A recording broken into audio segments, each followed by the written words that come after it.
Welcome to Service and Wealth, the podcast dedicated to helping military personnel master their finances and achieve financial freedom.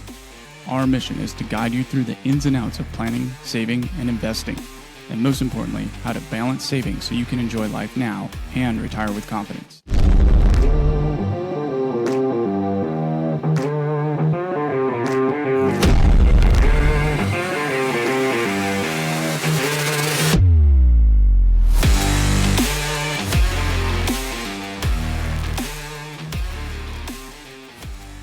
Service and Wealth Podcast. I'm your host, Ted Ailert, also known as the Military Wealth Coach. If you're tuning in right now on audio, that's great. But as we've talked about doing this time in season 2, we're also going with video. And so you also have the option to head over to YouTube and you can watch this episode. And what's kind of special about this episode is it's our first interview. So we'll jump right into it. And, before we do, I also want to remind everybody that this is not, legal investment or tax advice. These are opinions. These are hacks. These are best practices, things that we've done and either succeeded or failed with. And so before you go ahead and do any of your own investments, like you should be doing your own research and making your own decisions. And as we always say, you got to own the consequences too, right? And like I alluded to, we'll talk about some things today that we've done that didn't work. And, we didn't waste any time trying to blame anybody else. We just learn lessons and move on, just like we do in the military. All right. So without further ado, I want to introduce my guest today. This is Zach, also known as Whistle. He's a active duty Marine officer. He is a aviator, a UAV, commander? Is that what we call you? A commander of UAVs? As much as I still fly. Yeah. Yeah, right. And he and I share a background as foreign area officers for the Indo-Pacific. And so as I said, he's active duty. He's still out there in the Indo-Pacific. So we're on like a 12-hour, we're on opposite sides of the earth right now, which is kind of cool, but still doing it live. And, one of the things also that I think is really cool about Zach is he's not just sitting collecting a paycheck, and it's something that we talk about a lot here is if you just collect a paycheck, well, you're going to be working until you die. So in his free time, he does his own real estate investment and property management and building a portfolio there. And what's really impressive is he also has 4 kids. And so free time is very precious. I don't even know how he has free time with 4 kids, but he's still doing it. And so hopefully today we'll hear not just some of his thoughts on finance and investing, but also maybe a little bit on like what we like to call work-life balance, right? How you make all these kind of things happen when you've got so much going on at home. So without anything further, Zach, welcome to the show. As I said, we're really excited to have you. What did I miss? Tell us a little bit more about yourself. Thanks, Ted, first of all, for having me on. It is my first podcast, so I appreciate everyone's patience with me, especially on the video. And so while it may have taken us about 35 minutes, not it being my first, I'm going to take a discount on Ted and blame it on him anyway, even if it might have been my fault. But really, about myself, the bio says it all. I'm here. I'm happy to be here. One of the things that I can't really answer, but I'm always curious about asking people like, what's their why? Like, you're a career military officer, a Marine officer, you went to the Naval Academy. It's basically since you became a teenager, young adult, you've had a life of service. And what is it that drove you there and keeps you going? No, and that's really a great question. I think, most of us probably listening will get asked over the course of our career, and it's a great question that honestly, I'm still trying to answer when you look back. I had a strong family legacy of it, skipped a generation, but, my grandfather loomed large in my life and he kind of had the World War II, Korea, Vietnam, hat trick or trifecta. Still joined just prior to September 11th. And I was looking at colleges, things to do, watching the .com bubble burst, and what am I going to do with my life? And that kind of scared me off of money, finance, and in my background, I knew service was like a safe bet. And, I thought like most high schoolers, I was pretty smart and knew everything, but I also knew enough to, I think, know that I needed some structure or I'd be lazy and, just waste half my talents. So, that kind of led me to look at ROTC, the Naval Academy, things like that. And I just kind of realized like I didn't want to end up 4 years out of college with no structure, completely on my own and, with a mountain of potential debt, while still having to make those decisions. So that was kind of my why for service. That's how I got there. Right. But, in hindsight, it's we all serve for the same reason because we believe in, call me old fashioned, still the American dream, and just the art of service on its own right. So don't let me undersell that financial podcast, I guess. Right. And our shared disdain for communism, right? Those Russians. Yeah, of course. As children of the Cold War, I think we can always appreciate, I mean, not quite duck and cover, but still like truth, freedom, the American way. Right, right. Like half the audience is like, I don't know what that is, but Yeah, we might have lost some on Superman and Captain America mixed references. We'll have to move past that, I guess. yeah. Well, and from your timeline, there's a couple things that stand out. First is on a military standpoint, you've done Iraq, you've done Afghanistan, if I'm correct, or at least you've been around for 2 wars. So if you're trying to match your grandpa, you've got to stick around for one more fight. It sounds like. Well, that's kind of a funny story. I won't bug you with. I did not go to Afghanistan, but I did do Iraq, and I did do some other less well known adventures, I guess we'll call them. Mm-hmm. It is a funny story about sticking around.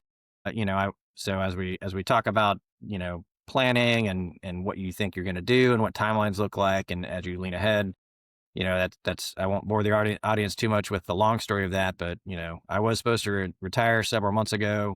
Really had that expectation for the last at least 4 or 5 years, but really my entire career, like, hey, 20 and I'm going to move on with my life. There's opportunity cost if you don't get out at 20, right? So I was like, I need to move into the next thing. And at the last minute, I mean, I had the boat venue and the band scheduled. I'm here in Hawaii, and they offered me the opportunity to stick around doing the same job for another year. I was looking at the financials, talked to my wife, and I knew the job, and I was like, you know what, this, where we are now, where we want to get to, the things we're catching up on, and the known that we have of what we're doing and where we're at, I think we should. So I'm here for at least another year, and at this point, we'll see what happens after that. So yeah, surprises Well, happen.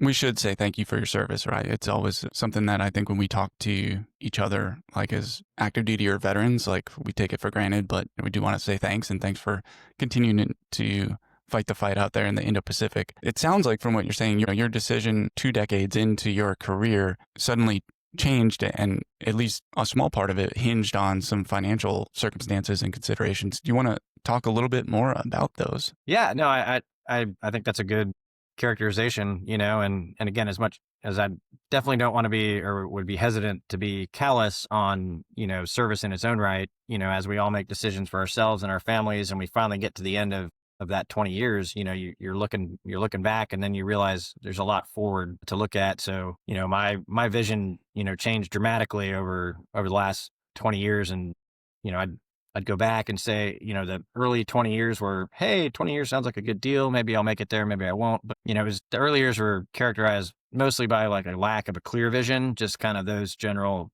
concepts, were in there. And I think only in the last like few years did I really have that. I don't know if I can curse on the podcast, so I'll call it the oh shucks moment, where Ted's at on this. But, like where are, me and my family really right now in relation to where we want to be, where we thought we were going to be, where we want to be now. We have more ambitious goals maybe than we did, 20 years ago, when we could have more aggressively started reaching them, even though we didn't know each other. So, that your vision kind of changes at that point when, the footsteps, or, you start hearing the footsteps or the knocks on the door, writing on the wall, whatever you want to mix metaphors with. So that's kind of where, I'm at today, is finding not a new way forward. I think looking back, we weren't as bad off as I thought, but I think Ted and I share some similar experiences where, if I knew what I knew 20 years ago now, like, which I think most people would say, you definitely make some different choices. But also I realized that, through good people around me, my spouse in particular, we stumbled into a lot of good things. And while we weren't where we wanted to be and needed to challenge ourselves to make better progress, we weren't as far as away. We stumbled on a lot of good stuff and weren't near as far away as, we certainly could have been. Right. And I think we'll definitely, dive into a couple of those projects. But one of the things that you've highlighted there, and this is something that we really haven't touched on so much on the show yet. We're almost to 40 episodes, and it's kind of been in the back of my mind. But, there's this buzzword of, financial freedom, especially amongst the young officers and the midshipmen at the academy where I was teaching for the last couple of years. They all of them had these questions like financial freedom, financial independence. And, for anybody who's not totally familiar with that, it's basically saying, does the income that you have from your investments, your annuities, your pensions, your disability, does all that income add up enough to cover your expenses and pay for your lifestyle, right? And so then you have this freedom to leave your job. And then the shortcoming in that I see, and I could personally attest to, is you leave the military, you're like, all these numbers work out, but the things that you forget about are changing goals, like you talked about, significant life events, like maybe you've been driving a 20-year-old, CRV, and that's part of your frugality and being financially savvy, and then And suddenly I it was in a breaks, and now, Isuzu. They don't even make them anymore. So that's totally yeah, where I was at. So sorry. right, and but things, to your point, things as they are in the moment will change and do change, and suddenly an expense comes up or another kid comes along and you're suddenly not financially free anymore, and it's not because you miscalculated your investments. And I think, kind of like what you're talking about right now is maybe if the old strategy had been in place, you would have been fine to retire and felt comfortable with where you were. But there were new goals that came in. Do you want to talk about some of those new goals or new projects that you decided, like, hey, to get where we want to go now, we need to continue to have this steady paycheck from the military? Yeah, no, I think that's, I think a good way to characterize that I'm been trying to wrap my head around is kind of goal growth, right? Midshipman Jones, did not know what, Major Jones knows now or whatever, or knew then. And so it's goal growth. And so as those goals grow and you have more obligations and liabilities, not even in the financial kind, but, with a family that, you changes a lot of perspective on things. You realize like, hey, maybe we need to look at things differently. But at the same time, as you look at things, you get more ambitious as well. So it's not just more liabilities; it's more, hey, at some point, I probably did have the expectation that I would retire at 60 something, and take my, my paycheck, my pension, my disability, in the 20 years before that, but then, start another career for the next 20 years. And then you realize, I'd rather spend more time with my kids and coaching, youth soccer, very terribly, almost certainly, and Cub Scouts and, being a PTA dad and all those other things. And you realize like that takes time. So do you want to do that till you're 65 or 60 or whatever, or do you want to back the time up on that? I think probably the gist of your podcast is, the earlier you start that, that's better, but it's never too late. Well, at some point it's too late, but um, Yeah, at some point yeah, yeah, it's only too late because it's mathematically impossible, right? yes, yes, yes. But you guys, I think you probably have a pretty good foundation and pretty good start. Would you care to like explain a little bit more about some of these new goals that have come up? Or maybe it's like a change target. Maybe you're like, oh, we actually, in terms of our nest egg or our retirement savings, we actually are realizing we probably need more than we planned on before. If that's the case, like how did you arrive at your numbers or things like that? Yeah, I mean, I think, at the time I assumed I'd have, as you look back, and I started at school, I got a career starter loan, dropped that, on a Susie Rodeo. Again, they don't even Perfect. manufacture anymore. It was well used at the time. And the rest of it, I put into an taxable investment account, and then, started my TSP and stuff like that. And, I'm like, hey, I'm planning for myself and, I'll have good job prospects because I have a guaranteed job out of here, and then we can go from there and they'll teach me skills. But then along the way, you pick up like children and that, honestly, that was the, if I could say the one thing that really, and as cliche as it may sound, like that was the thing that, I was like, oh, wait, I'm now into multi-generational financial planning. If I want to, again, going back to the American dream, have them to be at least as well off, if not, better than I was. So, now I'm looking at, wow, college is a lot more expensive and they're probably not all going to go to or a service academy. One of them probably won't go at all. So that's fine. But, the other four of them, you're like, okay, cool. He's my favorite now. How do the other three, like my goal as a parent, somewhere along the way, became to have my three kids kind of start where I did, even if they don't want to sell their, soul to the government for the next 20 years. So one of my financial planning goals has become to make sure I could pay for my kids' college. They don't know that. Please don't share that. They're all too young to listen to your podcast, fortunately. But, so I want, Nobody's too young. Yeah. Well, okay. True. True. Fair enough. Sorry for selling them short. Yeah. And us, but I want them to work for their own goals and work for scholarships and challenge themselves. But at the end of the day, I do hope to, jump in and I've preserved my own GI Bill as much as I'd love to go back to school and be a doctor and something. And, there's not a lot of return on investment in that for me at this point necessarily.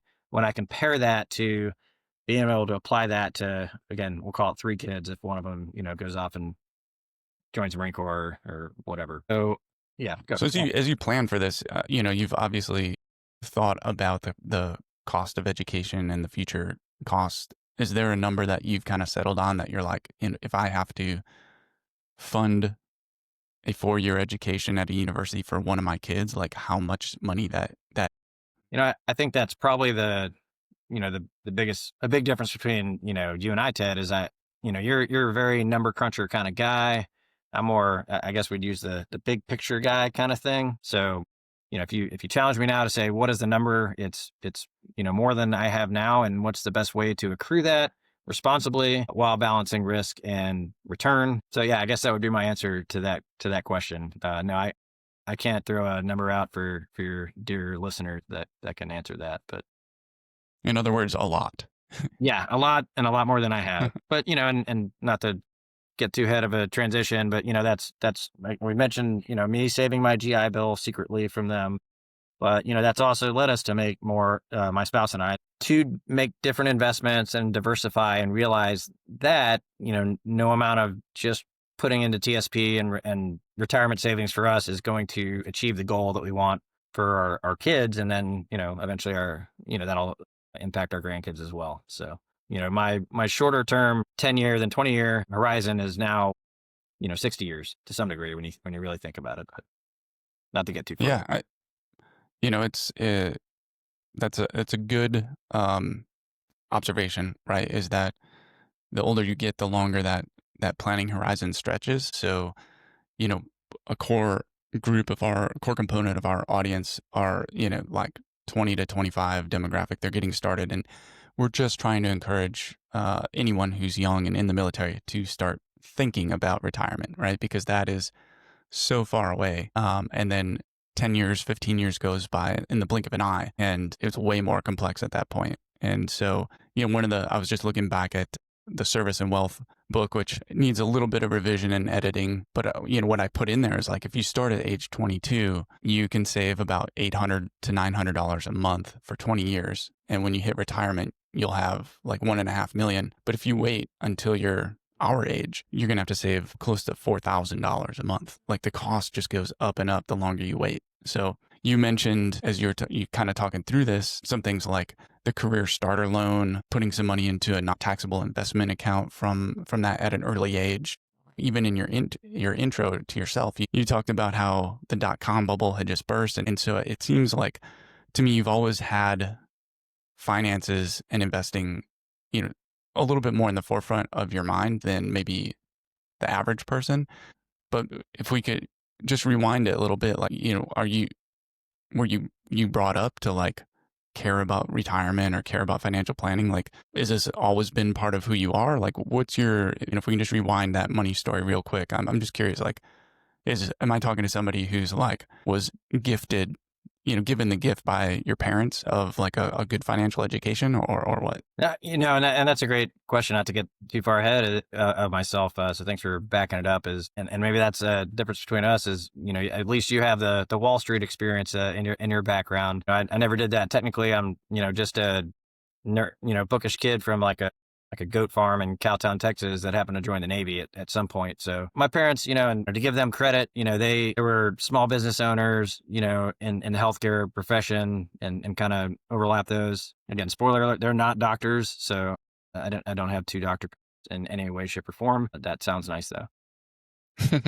But, I did see them hustle, and there was definitely an entrepreneurship aspect, I think, of what they always did aside from, hey, I have a day job and I work in physical therapy or social work. But we didn't really talk a lot about money. And I think, so my education was, I think when I was 16 and started driving on my 16th birthday, they're like, here's your shell card. Don't spend too much gas. But, then they'd give you all sorts of errands and chores. But otherwise, we didn't we didn't talk about money, and I'd ask my parents, how much does this cost? Or, how much do you guys make? Like, what does a house cost? What did the car that I'm driving cost right now? Did you pay for it in cash? Is it financed? And, every now and then, this wasn't all at once, right? These questions just come up. And their Hmm. answer was always almost universally, well, that's none of your business, And I think that's the way they were raised, and also the natural kind of conservatism of the area I grew up in, is, you don't want your kid then going off and mouthing off with the other kids and like, well, my dad's this and my mom makes this and, we drive this. And so that was, that nobody really wants that, where at least where I grew up. So, that was kind of the attitude. But I do think that somewhat under prepared me for real budgeting, real cost of things other than, my lunch money at school. And so, and then even when you go to a service academy and stumble into that through good fortune, that's a very sheltered life in many ways too. And it sounds like you have a lot of great midshipmen you instructed who are asking way more questions, frankly, than I think I was at the time, when I was just trying to get out of a Friday parade or figure out how to get more liberty. Everybody's trying to get out of Friday parades. Yeah, there's no, maybe if there were more financial classes, I'd have gotten out of more parades and been better off in that sense. But honestly, I think the biggest, not to go on, too long on my own, but I think the biggest transition in my financial life was getting married. And, I mentioned having kids and how that changed my vision or where I was at on that. But, I wouldn't characterize my spouse as a risk taker, but she's definitely more of the action taker. I think without her, I'd be in a 1-bedroom apartment eating, sour cream and onion chips and drinking Dr. Peppers probably, because it was easier, and I'd probably be renting it too. And now you're eating sour cream and onion chips and drinking Dr. Pepper, but just in a much larger house. Yes, exactly. And I have to share them with a lot more smaller creatures, but in a much larger house, and, and then there's other ones on the side. And so I think it was definitely having someone else there that brings in a different perspective. And, whether that's a spouse or, a good friend or somebody that's just you're bouncing ideas off of in a way that maybe you hadn't before. She challenged me to think of like, hey, you can, as Ted certainly talked about in previous podcasts, I'm sure you can afford more than you think you can, and do it affordably without, buying the gold plated part of it. So I'd returned from Iraq in around 2010, and I had no payments when I got home. I had a cell phone that I had to reactivate. And then ever since then, I previously lived with roommates, helped pay their mortgages. So good for them. You're Lucky. welcome. You're welcome to this day. You're smarter earlier than I was, which I do always recommend until you get, married or really get in a financial different place. Definitely have roommates though. Always split lodging because that's such a big expense. But, I came back and the stock market crash, 29 was like Black Thursday, and I call it my Red Monday because, I bought a car and a house in the same day, and I'd been shopping the whole time I was deployed in whatever spare time I had. And, Cassidy certainly helped me with that, my spouse. And I knew we weren't going to, we weren't married yet, but we kind of knew we were going to. But I did buy the house and the car on my own because, hadn't put a ring on it yet. So, but that also showed you the power of what, as just even a maybe junior to mid-grade captain, you can afford reasonably. And that was one of the, and I bought the car with my savings deposit program and drove it for the next 13 years. And it was a Ford hybrid, full disclosure. So as, all my squadron buddies laughed at me and peeled out of the parking lot in their new deployment BMWs and Audis, here was I, in silent Panther mode with the hybrid. It was ahead of its time. Thank you very much. But, and I cash for clunkered that thing under the old, Obama program, which, say what you will about it. It was kind of silly, but I took advantage of it because the online worked. And again, drove it for 13 years and then bought the house and realized I had the financials to do that on my own. And really, Cassidy was encouraging me to do it. And I didn't have a reason to say no. When I finally looked at the financials, I was like, there's no reason I should keep paying someone else rent. There's no reason I should, not have other people that pay me rent or that eventually, obviously we got married and we're essentially splitting the mortgage, very soon after. So I think that was my biggest watershed kind of moment was again, not necessarily getting married, but having a partner or a, counsel that was like, hey, have you looked at it this way? Have you get out of your box of what's easy and think about what can be done and where that will get you in the long term. So I'll wrap that, long soliloquy up with that part. It's a great series of comments. As you were talking, I was like, I think we should put a pin in that, put a pin in that. And I was like, I was just planning to have a great conversation, and I find myself wanting to write down notes to make sure we don't miss some of these comments that you made, which really they deserve emphasis, you know. And so instead of going chronologically, I'll say I think the most like interesting and unique, but also like really valuable things you said was that this watershed moment wasn't for you like seeing the .com bubble or sitting through, you know, a college economics class. It was a person who came into your life. And, you know, maybe that's a 1 in a million chance, right? But for anybody out there listening, like you don't have to wait for your spouse. It's kind of like the value of just talking to people, finding mentors, right? And having someone come in and someone you disagree with and having them challenge what your vision is and what your assumptions are. And we find probably that we learn the most when we're disagreeing with somebody or if somebody's disagreeing with us. You know, I think there's when I listen to your kind of backstory, you know, I think it's super relatable. The fact that, you know, I if I had to put a, you know, percentage on it, I would go with like 99.5% of us had parents who were like tight-lipped and didn't really teach us anything. Yeah, I don't think that's super unique. Yeah, I agree. You know, it's as you were talking about like the sort of nonchalant or like, you know, being brushed off by your parents. Like the thing that I remember only a few responses from my parents, but my mom being, you know, saying something like, we'll be fine, you know, cause it was Yeah. Yeah. at one point I like a buddy borrowed my car. He didn't know how to drive manual and he stripped out the clutch and we had to fix it. And I was like, I can't afford it. And my dad's like, I don't know how we're going to pay for this. And mom's like, we'll be fine. And I was like, okay, I guess we're fine. Right. But there's Sounds familiar. you know, at the end of the day, right? Like it just kind of put it all on you, the burden all on you to educate yourself and to like bring yourself, drag yourself along. And ultimately, you know, you got to being kind of like the mid-career, you know, like an '03 senior '03 kind of, and you had somebody else, your partner who came in and really kind of shook things up. As you look at this family dynamic and your money story from being a kid and the fact that you've got someone so influential as your wife in the house now, especially with financial, you know, considerations and investments. Are you guys doing anything to kind of like change the narrative for your kids? Or are you, you know, just carrying forward the parents' mentality of like, you don't need to know about this and what we're doing? Yeah, that's actually that's a really interesting and tough question because, you know, at to some degree, the answer is no. They're like, what is our car cost? Dad, our car is pretty cool now. And I'm like, well, it's a, you know, dad mobile and sports livery. It's still a hatchback in the end of the day. I'm still like, well, you don't need to know how much it costs. It's none of your business. You know how kids are. They're like, does this cost $1,000 or $1,000,000? And I'm like, well, closer to the second, you know, they'll figure that out. But we do, you know, and even down to the 5-year-old about to be 6, you know, where we do things like green light. We've just started doing that, and you know, we always had chore bucks and budgeting, and so they do have. We didn't even do that. You know, I had an allowance. I think it was probably like, you know, $1 a week, and then when I was in high school, it was probably like $5 a week until I got a job. You know, and I did have a job, so that did help again. But that was figuring it out on your own. You know, all I got money for was gas, and everything else was on me. But so we're starting them early, and then you can. I'm not here to pitch any other apps, so we can delete the name out if you want, unless they're giving you a kickback. Well, not yet, but maybe someday. Yeah, maybe someday we'll get sponsored or something. But yeah, we do try to use financial apps with them, and also it encourages them to do their chores. There's a lot better tools than there was that are much less labor intensive, you know, than when, you know, we were kids, I think. So in that sense, we're flipping the narrative for them in that way to try to educate them better so they can stay ahead in a way that, you know, again, you and I, for different ways, different reasons, you know, we're in some sense catching up from the advice that I think that you're giving.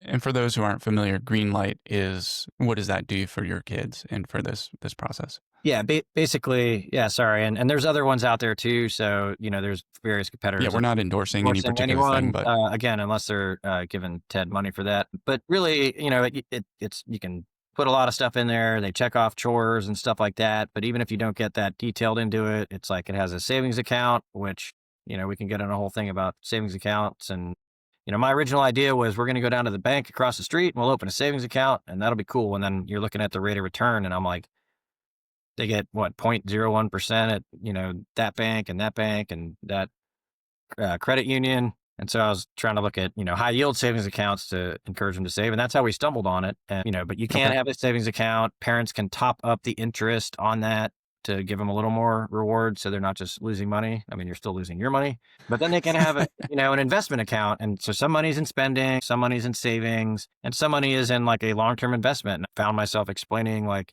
index funds and, to a 5-year-old, maybe not him as much as the 10 or 12-year-old. And they're kind of like, well, I heard, Tesla's a good company or whatever, Google, Alphabet. And I was like, well, you don't want to put all your eggs in one basket, and you find yourself doing that, but at a really early age. And, my oldest son just bought we can cut all this out if it gets too long, but, he just bought a Meta, and what do you call it? The virtual reality one. But Oh, the Oculus, like the yeah, the actual Oculus, device, or not I think it's not like Meta a share now. of Meta. No, yeah, sorry. He bought like the virtual reality Meta Quest thing, and he had saved for forever and ever and ever to buy that, and through multiple versions. And then but I was like, well, let's put it in the investment account. So at some point, it was like, now you got to pull money out of this longer term investment that you can transfer it over to them when they're older. And I was like, I Mhm. thought this was your college fund. He's like, well, I was pretty clear I wanted a Meta too, and so we had a long conversation about it. Meanwhile, the prices of Metas dropped, and he just got one, and I haven't even gotten to play it yet. But the point was, it was a great conversation for them about long-term trade-offs versus short-term trade-offs, and they're all about saving for college. At least they think they are until they want anyway. So that's a whole different parenting sidebar, but I found it very valuable. We're relatively new to it, but the biggest thing too is it incentivizes them to do chores, which and if they don't check those off, then every day they're working with that and the Skylight calendar, and there's different ones too. And they're like, if I don't get that done, I don't get my money, and if I don't get my money, I won't be able to afford my thing. So I do think it instills like that work ethic in the same way that our parents probably did in different ways with cash, and at much lower 1980s, 1990s rates, and a little bit less sophisticated. But at the same time, as I'm saying this, I realized that was always there in the background, was the work ethic and the saving for a little thing. It's the long-term stuff I had to grow into a little more. So Yeah, of course. my hamsters are turning as we're talking. So how it goes. Yeah, right. I think that's one of the cool things about whether or not you're talking to somebody or just talking to yourself. As you're talking through things, you are figuring things out. You're like learning as you go. The challenge, that we find, my daughter's a bit younger, but we've got her set up with an allowance, and then I'm doing the envelope method with her, and so she's got her like spending, she's got her treats, she's got her games and toys, and then she's got like a savings envelope. And I tell her, I'm like, remember, for every bit that you put in the savings envelope, I will match it. Right. So I'm like trying to set up this like employer matching system. And, we did the same. I give her the cash, allowance on a Sunday. And then I'm like, where do you think we'll put it today? And she's like, toys. And I was like, Yeah. okay, are you going to put any in savings? And she's like, no. I was like, remember, if you put some in savings, I'll give you more money. She's like, well, maybe I'll put some in my treat fund. I was like, okay. But obviously, like as they get older, and yours are now 10 and 12, and you're talking to them about index funds, like, do you find that they're really starting to like understand and shift and be like, well, maybe I will put a little bit more in this like investment account or long-term savings, or is it still like buy whatever's next? I mean, I think even the Meta story, he that was a goal he set, and he saved it for years. And to your point, I think this is kind of the envelope method, in the app that we use, that it's replicating that. That's what we were doing. We had our little Alea farm bucks, but it became so paper intensive and labor intensive on our end that we were like, there's got to be a way to digitize this. And sure enough, somebody made an app for that, as happens. Mm-hmm. So I don't think my explanation of index funds in particular was probably very sophisticated or well done, but I do think they definitely have an interest in if I save this, for longer, then I can get this thing, but I don't want to wipe everything out, and there's that too. And that was always part of the conversation. It was like, yeah, you could save everything, but then there's nothing left and you're starting over, versus putting things in different pots. I got an allowance this week, so I want to put that much in the index fund or investment fund, that much in my savings. That again, we top up but we top it up to try to make the interest worth it. Not quite matching, but similar to that. Or this is and they do have a spend now pocket, and that's I want to buy this Spider-Man tool chest thing that happened the other day. I don't even know what it is. I was really excited about it. Just something. And then it sat in the car for 2 days once he got home and started playing with his basketball. Naturally. That's Naturally. It always happens. that's the Yeah. 5-year-old, not the 10-year-old to his defense. That's different. Yeah. Yeah. Well, we've talked a little bit about their buckets, and they continue to have that sort of like present bias of like, oh yeah, well, I'll save a little bit, but I want stuff now. You want to transition and talk about you and Cassidy's like buckets and accounts that you're using, because, as we alluded to, or what we kind of said in the intro, you do some real estate investing, you do other stuff that requires cash right now. You've got to, at some point, we think you will retire and have sort of a mid-career break or some transition that changes your income flows. And then you're planning for college for 3 out of 4 kids. Even if they all qualify, you're like, sorry, not you. Yeah, that was a retirement, et cetera, et cetera. So how are you crafting that strategy for yourselves? Are you using Greenlight as well, or are you a bit more sophisticated than that? Well, I would say the answer is honestly neither. I think on day-to-day budgeting, and again, if I could go back and, and I think I saw it, I'm not sure I got all the way through it, unfortunately, with my time management. We've tried various budgeting apps, and so we do our best to budget on the day-to-day expenditures, and you definitely have a pot of money, but we don't envelope method or digitally do that. We just kind of look at it, and at some point are like, holy cow, okay, that's a little much. We need to, rein that in. Unfortunately, she works too and has a bunch of different side hustles as well. And so we have a little bit of a buffer in there, and we know really we see it first in how much we're over saving versus under saving and cutting into our savings plan when you start to overspend and you're like, well, hey, and we do use credit cards, and I know that's a no for everyone, but we like the points, but we pay them off every month. And then you get to the point where you're like, wait a minute, there's a balance at the end of the month. And that's when we usually have a conversation of like, well, where did we go wrong? It doesn't happen every month, but it happens. And then you're like, okay, well, there's this big trip that we went on that, okay, we blew the budget on that. And so we're not, and I think that's probably a good lesson for, the dear listeners is that's, you can't always be the perfect budgeter, but, I'd say we have our take it way back, our little firing stakes or something where you're like, wait a minute, we're out of the left lateral limit or the right lateral limit. That's coming from a pilot too. So I'm digging way back in there. Still in there. No forward observer right now is like, yeah, I understand you. They're like, what's he talking about? No, and that might not even be right. I think I just made half of that up. But but anyway, so that's as far as the day-to-day budgeting, that's how that goes. But we do definitely, with again the big picture guy kind of stuff, realize like, okay, all her reserve money mostly goes to TSP, but that's our TSP investment, and we split that a little bit, so that's retirement funds, and I stubbornly, I mentioned my long time ago putting in so I put everything in a taxable investment account, but then I underinvested in TSP and other retirement funds myself for a long time. And that worked. That was a good idea and a bad idea. It cut both ways because it underperformed a little bit versus what the TSP could have done in hindsight. But at the same time, when times came for ways to diversify, or opportunities, came to diversify in other ways, well, I had something that wasn't a retirement account that I could tap into and pull money out of. And so, I regret the underperformance, but also at the same time, it provided access. And I think, you've spoken a lot to the balance in that and the longer, broader budgeting that goes into that. So that's what happened. We bought that house, like I mentioned, in Iraq, and coming back from Iraq, and that's been our safety net for. You've still got a house in Baghdad right now. You're like, honestly, I saw still a video of some kids flying over Baghdad, and there were like glass high rises in the back, and I was like, and I'm sorry, I just called you all kids. So please, maybe just cut that out too. But and I was like, that's not Iraq, and sure enough, that was Baghdad. So I was like, that's it's a different place. So maybe it would have been a good investment. I don't know. If I'd owned that piece of that ground that's on, but wasn't an option at the time. But anyway, that California house is where that one was.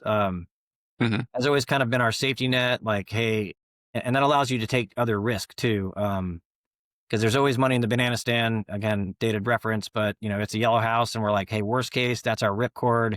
We pull the safety chute and we'll sell that house. And so if we make a different mistake as we diversify, there's enough equity as we've owned it for many, many years now that we could reset to some degree a bad investment. So at that point, we have 2 VA loans, so we were able to, unfortunately, we didn't move as much as many other military couples do, as far as investment purposes. Fortunately, it's provided stability for our family. So that was by design, but we were able to purchase another home, the one that I'm, broadcasting from now, that we've been in for 10 years and is, maybe our long-term home, but definitely for context, not our forever home. Every house we bought has been, what does it look like as an investment? Even that first one, especially the first one, because we knew we wouldn't stay there forever. But even the one we're in, look at it, the school districts, look at everything else. But then we've continued to diversify, and the opportunity came up. To a neighbor was moving, and the market year or two ago, it was pretty rough for sellers and buyers, with interest rates, but also for sellers in our local market. And we're like, you know what? Hey, let's have a conversation.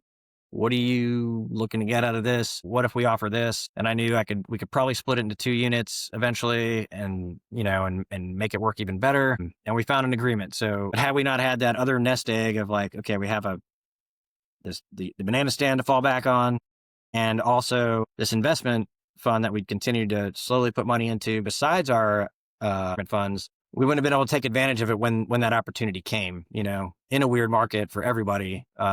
And I think that's going to pay out long term too. It's more recent, but that seemed like a good idea at the time. And then there's other things too. I mean, I think in the past you can buy parts of business, shares of businesses, do other things, do a lot of side hustles. My wife's Navy reservist, registered nurse. Those are her, I guess, 2 primary jobs. But she contracts for 2 different companies as a lactation consultant.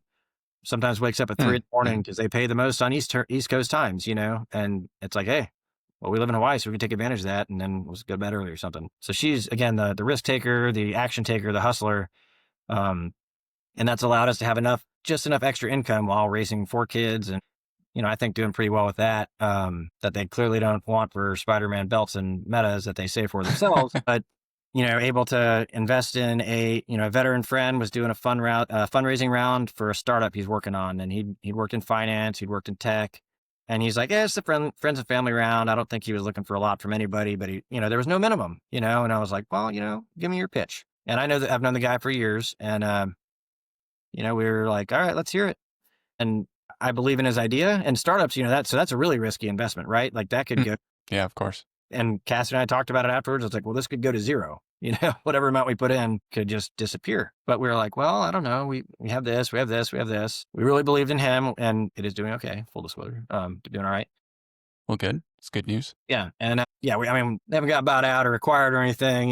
We haven't cashed in on anything yet, but we believed in him, and and that was an investment. We're like, hey, I'm willing to make that. This is on the riskier side of even potentially real estate, and then your normal mix between TSPs and your other retirement options versus investments. And, and so I guess that's my thoughts on how we've diversified, and most of it, as opportunities come, I feel like we have enough in our retirement fund, that we have enough in an investment fund, that you're not always looking for something. Sometimes the ideas present themselves to you, and you have to be ready to take them when the numbers math out. And fortunately, I think been able to do that. Absolutely. Wow. Again, an answer that's just a response comment. I shouldn't say an answer because it's not like a test, but your comments are just chock full of things we could go like 7 different ways on. Yeah, sorry. I'm going to try to again, first of all, I'm just throwing it out there, Ted. You can cut what you need. This is, I've known you for what, 12, 13 years now, and you've never had a shortage of things to say. So that's one of the reasons why I was really excited to have you.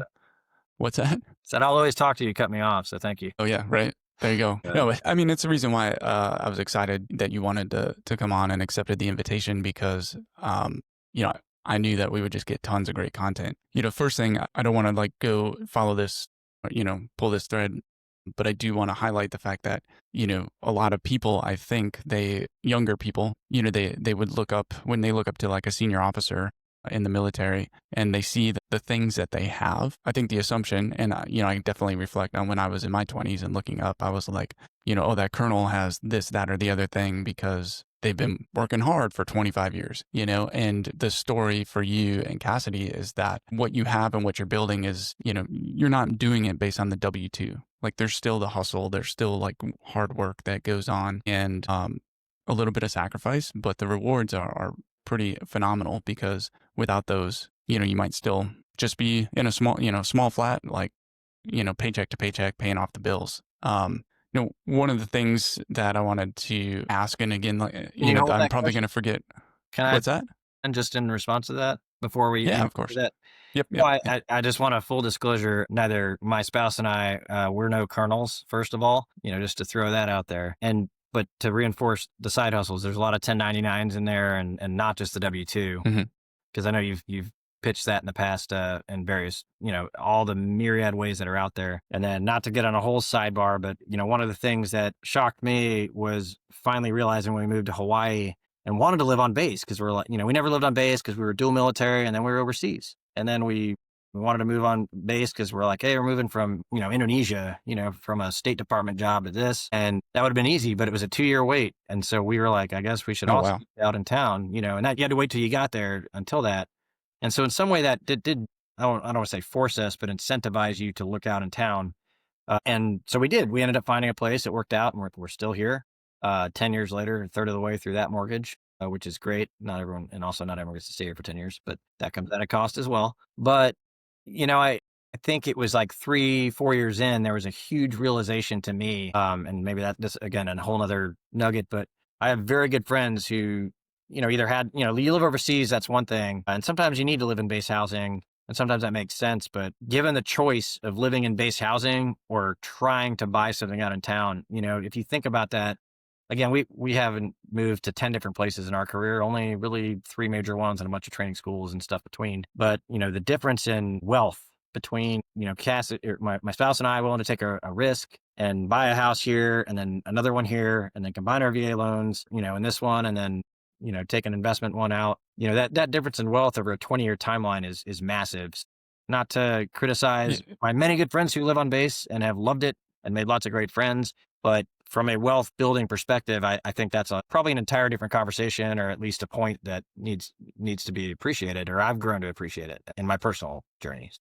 Yeah. Well, I'm glad you did make that, insertion into the comment, into the conversation, right? Because, first and foremost, I think it's important that we do acknowledge that as we're sitting here saying, like, from a dollars and cents standpoint, that's a no-brainer that, there are, if depending on your community, right, your specialty, your Absolutely. combat arms, aviation, and you or your spouse could be deploying and gone a lot, and then having that sort of social support network, and the convenience, and security on base, it could really outweigh any sort of like cash flow you might make from BAH being more than Yes. your mortgage. And at the same time, I don't think we should avoid these conversations, because I think about a couple of my really good friends they're in their twilight tours. So they're a couple of years behind you, but they'll probably be retiring in 2027. And they've never owned a home. They've just done base housing the entire time. And, you know, the leverage that you get in terms of when you invest in real estate, and that's one of the things, like, I have a good friend who's, he's not at the academy anymore. He's a Naval Reserve officer, and is he a F-18 driver, or maybe a backseater? I forget, but sorry. Fighter attack guy. But Yeah. really comes out with the hooks, when it comes to this. What he likes to say is, like, I don't understand all of your obsession with real estate. It only returns 3.5% per year. Stocks are going to get you 8 to 11%, depending on the mix and the real rate of return. And, I always try to say, like, look, man, I can buy a house for 10% down, and a 3.5% return on investment per year is multiplied across that whole asset. And because I'm using a 10-to-1 leverage, I'm actually going to return 35%. Like, I'm going to crush stocks. And And that's, so, I would answer is, I also invest in stocks for that reason, but, Mhm. and yeah, to back up to your point, is I'm not criticizing anyone who chooses to live in base housing for any reasons we need to.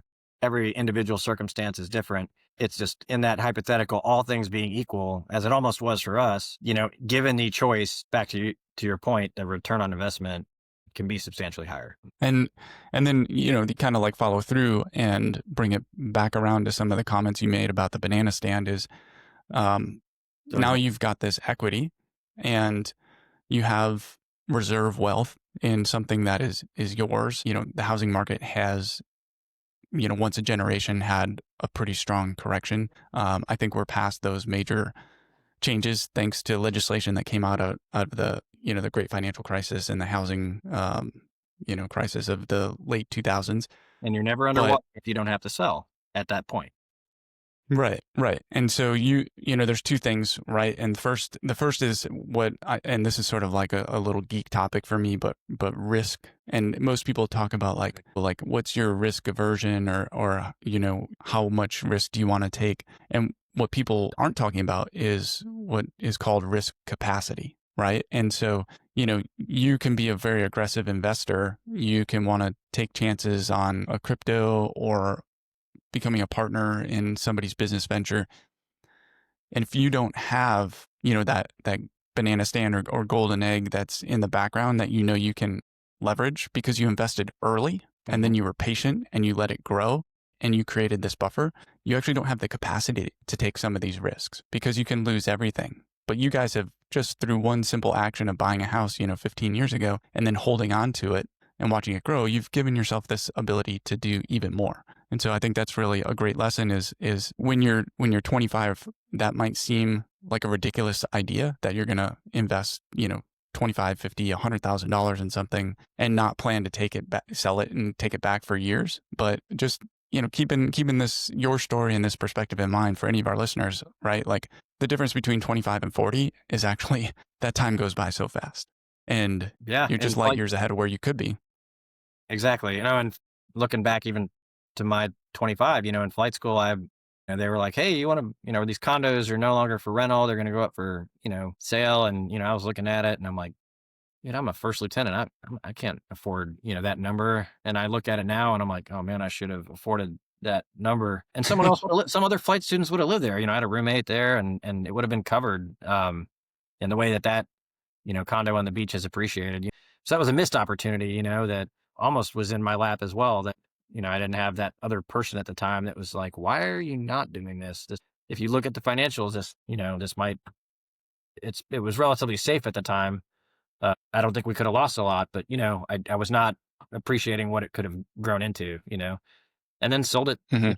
4 years later and put it on the down payment for the banana stand, um, I've been even better off on that. So, it's just, there are things that I'm certainly not trying to imply that, but that was my first lieutenant, opportunity that I think I missed, and didn't recognize at the time. So, Right. And that's part of or I should say, that's one of the main goals of the military wealth coach community and why we put this out there is because we're just giving perspective, right? And, you can sit around the squadron bay or the company office for 5-10 hours a day, and you're more likely to hear people talk about like their TSP than they are to talk about these other investment strategies and things that you could be doing. And so there's not a lot of, maybe I'm just a little bit biased and regretful because I never had a financial mentor who came forward and said like, hey, let me, when I was renting a bedroom from a captain, like totally unaware of what he was doing and building this portfolio with cash flow. Like he didn't come over and be like, hey, I just want you to understand why I'm doing this. You can too.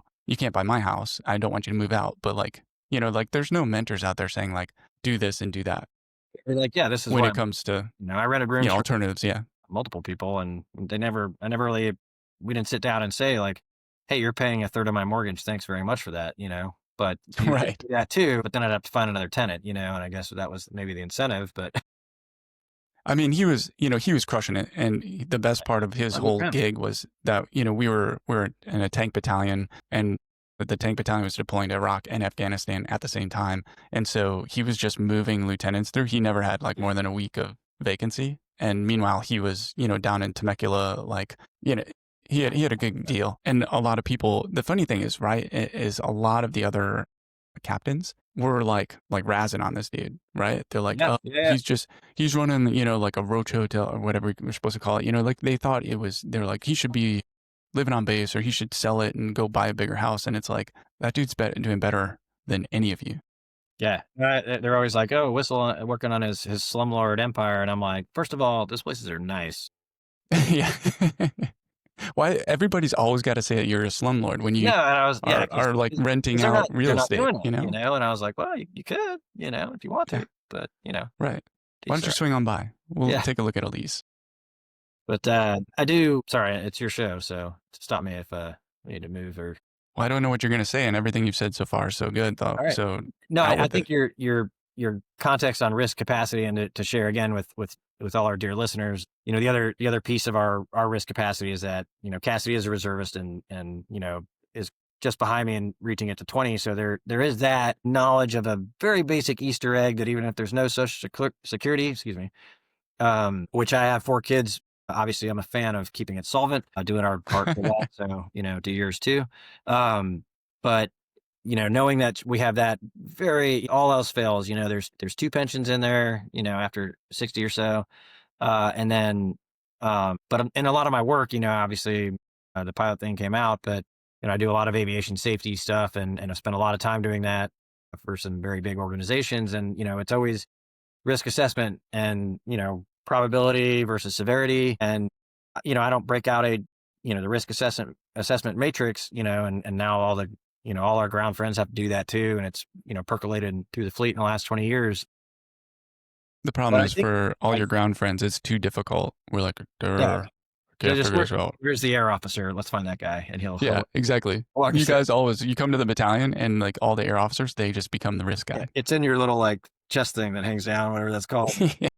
Like right behind the roster, and you're like, and then it flips down another one. But I think those concepts, well, again, I don't sit down with my spouse and like, break out my matrix. There is like the severity versus, probability. Like, hey, the banana stand is in California in a fire prone region. We're like, hey, what if we're making these investments and the next fire is there? And we've had that conversation, and we do have fire insurance for now, fortunately, but like that is something we have to consider is like that could be completely gone someday. Just, maybe the startup works out and that doesn't. And so I'll always make a pitch for, not listening to your 101 days of summer risk assessment stuff, but, is that those concepts of risk capacity, risk probability and severity and just assessment in general, like those are applicable to making your own personal decisions as well.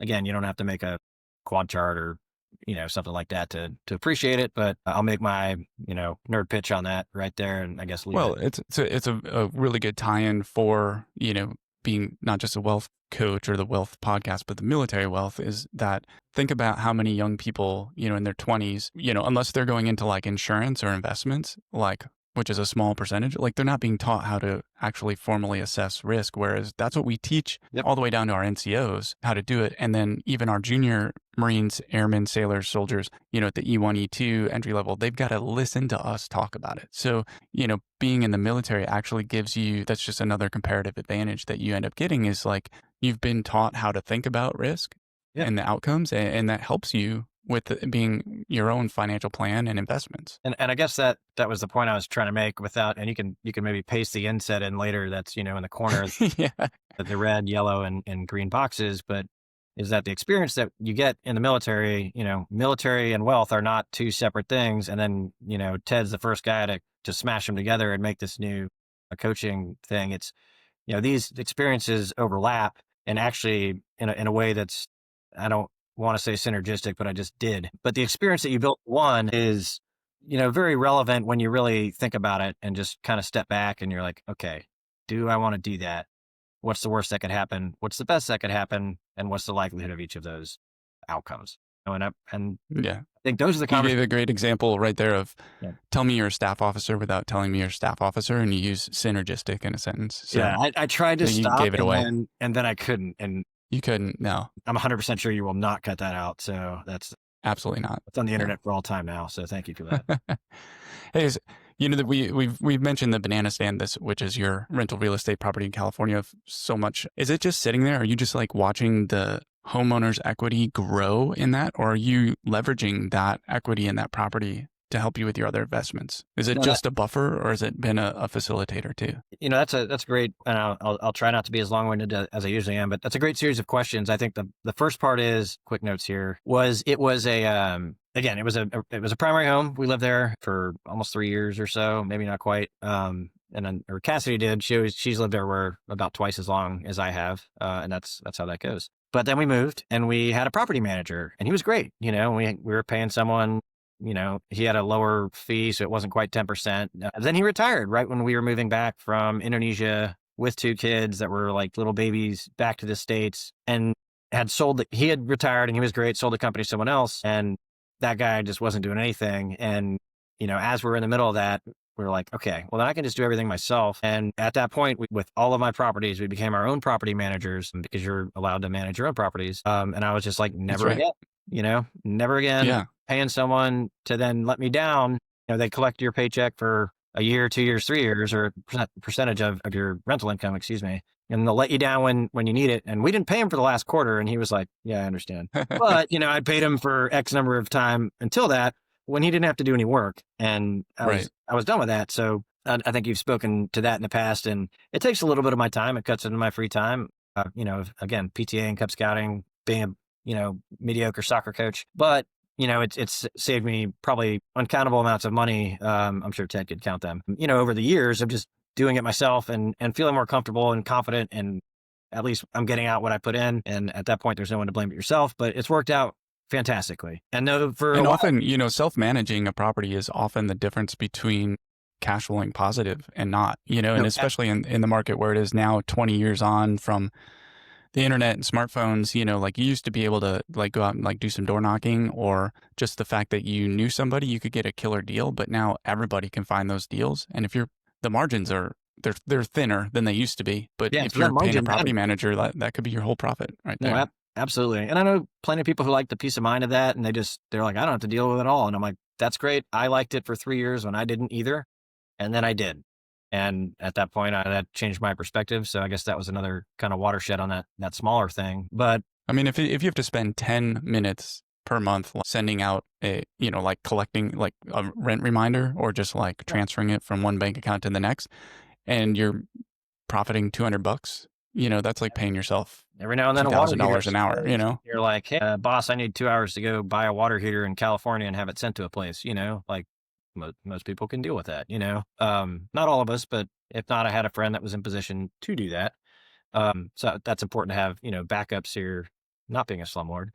People like hot water. Well, I got to jump in because Oh, I want to highlight that again as another comparative advantage that we have in the military. And, I'm going to be, I guess, tomorrow speaking to a first lieutenant, active duty first lieutenant. And, when we were going back and forth on the emails about what we should talk about, she was making a comment about like, oh, actually, so-and-so from, my club at university is checking in, this week. And it's like, when you're in the military, you are going to spend the rest of your life with people who like in your orbit and in places where you have been and in places where you're going. And the advantage of that human network that you build out in the military is, especially when it comes to real estate investing and taking care of your investments, like when you leave a place, you don't have to sell it.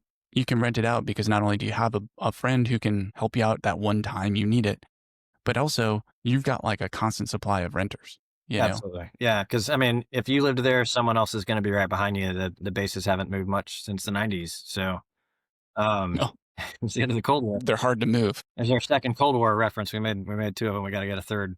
Right. Don't say BRAC. Nobody's Yeah, going to know what you're talking about. yeah, exactly. Yeah, but, back to circle back, there I did it again. But we did sit on it for a very long time. We did one refinance in there when rates, we had bought it in the double dip and in the Great Recession, on the second dip, because that was our timing when again I got back from deployment. But then we sat on it, for 10 years, and then 2020 hit, and you're like, do I want to refinance? We paid this much, interest on it. We're a third of the way through the loan, and then you're like, I don't know. There's 2%.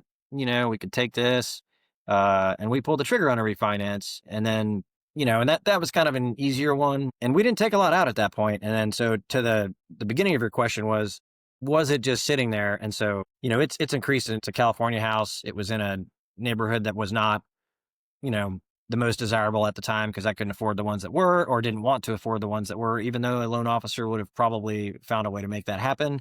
We bought in a different area that had a moderate school district. And then that has, that neighborhood is now, really taken off, and I wouldn't have guessed how much. And so we were lucky in that sense, but I think there was a little bit of the practicality and the searching. And so we're like, hey, we are sitting on all this equity. There are other things we want to do. So we did eventually start getting more sophisticated. Cassidy is a big fan of Bigger Pockets, Ted. I think you've mentioned it before. Again, there's other ones out there, unless Bigger Pockets is giving you a cut, but Not yet. yeah, not yet. Again, But, we were like, hey, there are different, more sophisticated real estate loans, and I will not go down that rabbit hole. That's a different episode or maybe different podcast. Up to you, Ted. But, we did tap into it in a way that was not as your conventional, like, second mortgage or whatever. And then we have we did have to take a HELOC out on our primary residence for some repairs. We had Hmm. I will not go down that rabbit hole either. But, there was a issue with construction defects, and there was a lawsuit and a settlement, but, it didn't they never cover everything. And so that was a huge setback, and I look back when interest rates were at 2%, and I'm like, you get frustrated and angry because you realize where you were and what your plans were. And we had to absorb that setback, and we would be much further along, aside from our own lack of savings early in our career, had that not happened. But it did, and fortunately, we had the different Easter eggs or nest eggs, excuse me, in different pots, kind of firewalled enough from each other, but where we could tap into any of them, that we were able to kind of scrape it together, and we're fine. We're still growing versus just recovering. But we did have to, we were at the point in our lives and careers, I think, where we were getting ready to be a little more sophisticated and, okay, what is really out there? What does someone who has a company do, an LLC or a real estate investment company? Because we're still very small, but how are these other people doing this? And you had to go out and seek those answers and grow your network and talk to people that were beyond what we've been talking to, I think, before. So that was a real lesson in that. And again, it came from partial hardship, partial, like, how much money is in the banana stand? Why is Hmm. Hmm. it all sitting there?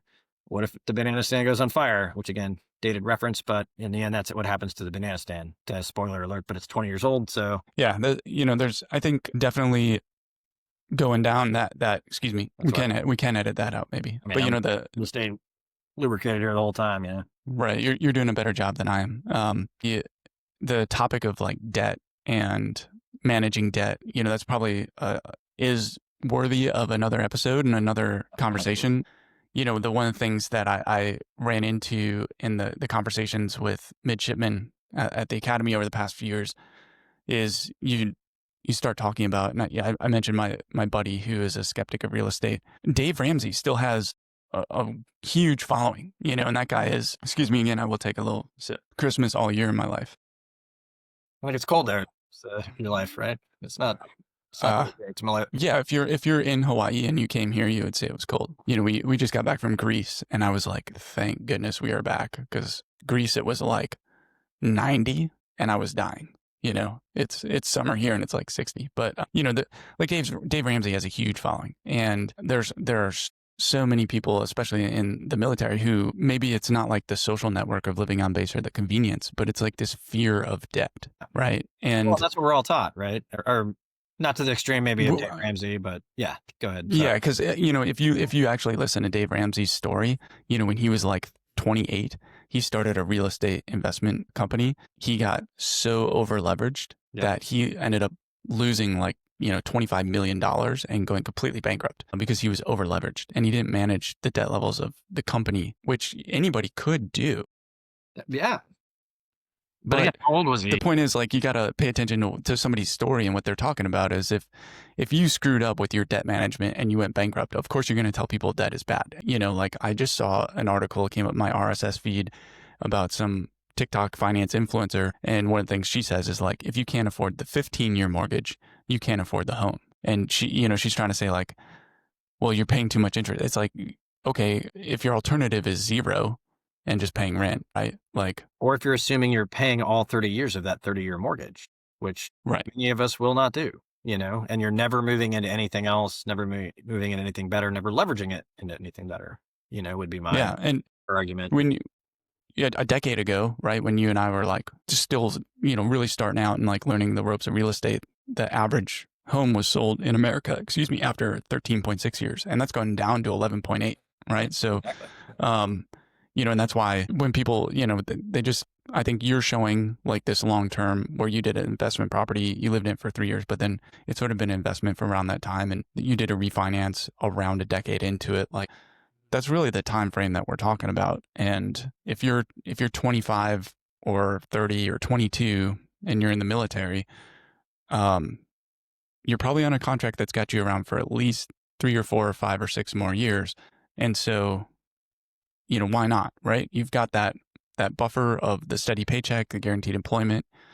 And your case, you're all lined up. You had the boat and the band ready for retirement, and you made a decision like, I'm going to stick around a little bit longer. And so let's say you are 23, 24 years old. You're a young lieutenant JG or first lieutenant, or yeah, that's what they have in the Air Force too, right? It's just the Navy that's weird. You're like, I don't know. It seems a little risky. Like, Coast Guard too. Yeah, right. Thank you. Sometimes I have to like Google stuff to remind myself I'm not like the Marine wealth coach. I'm the military, and I have to be like fluent in all the services. It's you can't really predict the future, but you can certainly prepare for it.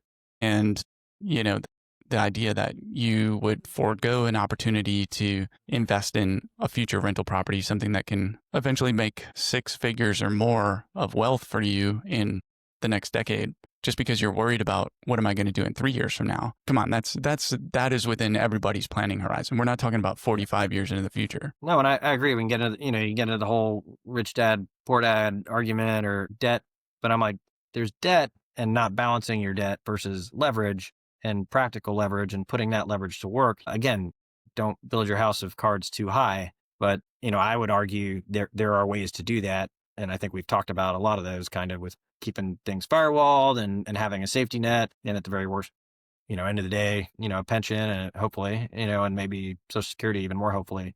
But we don't all have those, we might all get a pension, but you do have your BRS and, I'm in the old system, but I think it all goes back to like, what is again, the same conversation about risk capacity. But if you just sit back and, back to the beginning of my story, like I would have come back from Iraq and rented an apartment from someone and, who knows, 20 years fast forward where I would be if I hadn't been like, okay, I can do this. Okay, I can maybe just take a little out of that even at some point and put into this other thing.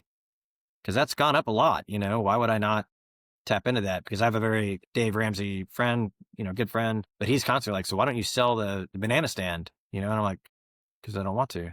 And it doesn't make sense for me, but it makes sense. It makes complete sense for him. Mm-hmm. So at some point, I guess, there's a risk aversion, capacity, and personalities that maybe go into this as well. Yeah. Yeah. And, probably the message that we try to curate here at the Military Wealth Coach and the things that I emphasize, we're just not going to match everybody's personality.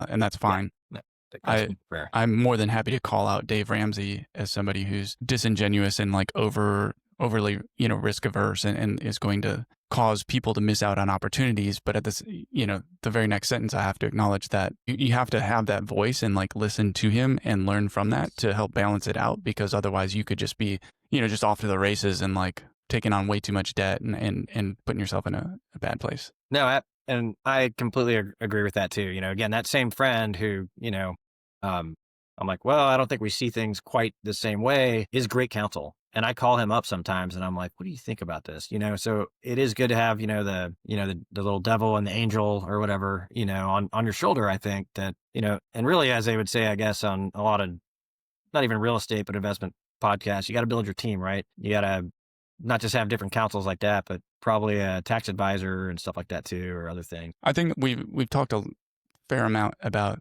the way real estate has played into your portfolio and investment strategy. And, as we get ready to kind of like wind down on this episode, I do want to come back to the retirement accounts that you use. I mean, I'm curious, do you just have a TSP? Do you have an IRA? How do you manage a TSP? There's an IRA. So through Fidelity and that original managed account, it, part of it's taxable investment and part of it was an IRA that, that we're not TSP, Right. And that's is that a traditional or a Roth? It's a little bit of both, honestly. And I can talk about the pitfall there of where I'm not sure tax wise I balanced those over the years in a way that may or may not make sense. Cassidy, as a good, sailor, had this TSP that once we got married and we're looking at it and filing joint taxes and stuff, and then she moved to the reserves, not long thereafter, several years, but that was always this like TSP thing. Meanwhile, I had this, Fidelity, again, taxable account that had, again, the investment account. And that's where I overloaded money in because I was like, oh, I want to be able to get to it if I want, but I'll put stuff in this Roth IRA.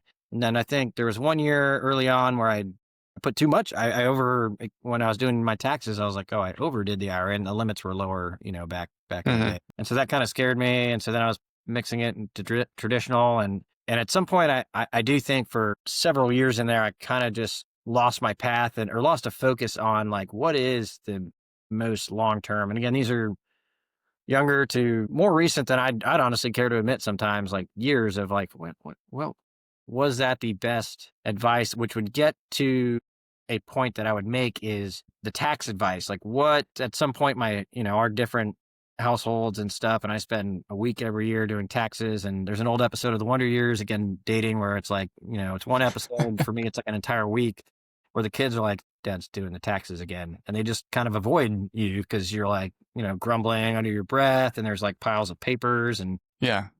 Where the F is that piece of yeah, paper? and you're like, hey, Gatsby, where's that thing? And, and then you're just, at some point the computer doesn't work. So you're just yelling at a computer just because you're annoyed that, you're kind of realizing maybe this pot should have been this other pot. And now I overdid this, and can I fix that? Mm, Or am I going to have to fix that next year? And then am I going to remember that next year in my notes and carry that over? So I think the end result of that is, as your stuff gets more sophisticated, there is a point at which, finding a good tax advisor would be helpful. But I've had a very hard time finding someone in the military when I know towards the end, it's like, what are shortfalls? What are other places to look at? Or that, I've not found that person because I've interviewed people, you talk to people, and we've worked with people from, over the years, but none that I've ever been like, you're my guy forever until, yeah. you die or I die.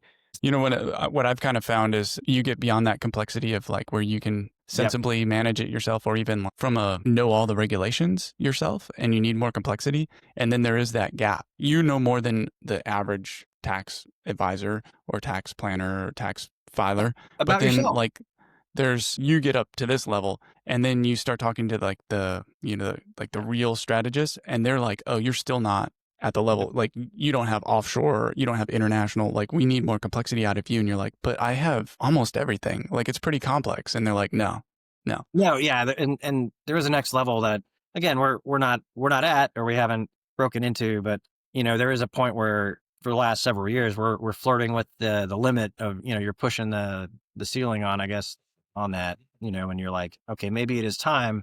But then to back it up, even in earlier years, we tried to find that person, and then we've gone out, and looked, and and you find that person, and then you realize what you pay, and then you get something back that you're like, that doesn't even make sense. I didn't even get the full Hawaii refund for my wife who filed with me because of the 2019, or 2017, the first Trump tax law, whenever that came out, where you could file your spouse with you as a military, and they were like, what are you talking about? And I'm like, dude, this is important, and then 4 years later, you get a refund that's not the same amount either. And that's a real quick catch. If your wife is supposed to get is getting withheld on for taxes, and you don't get 100% return on that, and I'm really going down a rabbit hole now, then, but that's a quick, like, whatever band it was that wanted all the brown M&Ms removed or whatever, it's like, you didn't read the rider, that tells me you're not paying attention to my Yeah. circumstances. Yeah. So now I got to find somebody else, if you're not doing something basic like that, like getting my spouse a full refund for not paying taxes and not to pay taxes in the state, then you're not, and we've had a real hard time in the military, finding that. And, I would say, God bless Yeah. all people at the base that do the tax, that's great. A great resource when you have very simple, tax resources. But as you get more, complicated, more members of your family, stuff like that, childcare, everything else, it'd be nice to have better resources out there, I guess, to find that right team, Yeah, I agree with you. I think this is the huge gap is tax knowledge and resources for military, especially if you are no longer single. And Yep. that would be, I would say, the stubbornness or the frugality that you might have when you're young, where you're like, I don't want to pay $150 to get my like $850 back. Yeah. So I'm going to do it myself, and maybe I'll screw it up. I'll learn some lessons, but then you eventually get to the point where, speaking from, my spouse's perspective, she's like, why are you doing the taxes? Why don't you have somebody else do them? And I always tell her, like, well, one, I can do them. Two, I kind of enjoy doing it because it lets me do an audit of our financials for the year. Sure. And three, like I'm learning about it. And when I learn about that stuff, I can plan. I can plan better. And that makes, just an example of that is, learning about Section 121C of the IRS code, which is the exclusion on the sale of a primary home, right? Mhm. And so if you're single and you own your home and it goes up in value and you sell it, you can write off the first $250,000 of profit from being taxed. And if you're married, it goes up to $500,000, right? And so, we were recently talking about like, should we sell one of the rental properties we have? And what the choice came down to is the amount of equity in it was approaching that like 500,000. And in order to qualify, you have to live Yep. in that house for a non-consecutive 24 months out of the previous 5 years, right? So you can live there for like 6 months, move away, rent it, and then move back in. And there are And crazy loopholes of that, which I can. yeah, that's probably another episode, but just to like really kind of emphasize what you're saying about the lack of good tax advice and tax resources out there. And if you were to bring up 121C to anybody at like the tax center on base or anybody who's sitting around the wardroom or the NCO club, they'd be like, are we talking about like a manual for the M16? Like, I don't know what we're talking Yeah. about. And a lot of people they'll do one of two things is they'll never leverage the equity in their home and they'll end up with, 20 years goes by and the mortgage has been almost paid to zero. And now they're going to sell it for like $1 million and they're going to pay massive tax Yep. on that excess. Or Yep. they're missing a great opportunity to sell and then like kind of level up, right? Like if you can sell and you can make $500,000 profit, like you're Yeah. probably in a good position to like now become an apartment complex owner, Yeah. No, exactly. No, and that's a great point is again, it gets back into at some point the level of sophistication outruns you. And again, back to having a good team. I mean, there's a way to stretch that to 15 years. There's a lot of nuances to that. That'll be similar to individual cases, but the person who brought that to my mind was my Dave Ramsey friend, And so again, don't always see things equally on it, but he was like, "Did you know this?" And I was like, "Actually, I did not." Okay, that's great because I do my own taxes. So again, having that team that you're talking about this stuff with is incredibly helpful, Again, wouldn't have taken advantage of it anyway, but knowing No, an no. opportunity and not taking it versus not taking it because you didn't know it exists are very, very different things. One's a deliberate choice and one is not, speaking about Yeah. risk. Yeah. Well, that's, and one of the things you mentioned, Cassie's a big fan of Bigger Pockets.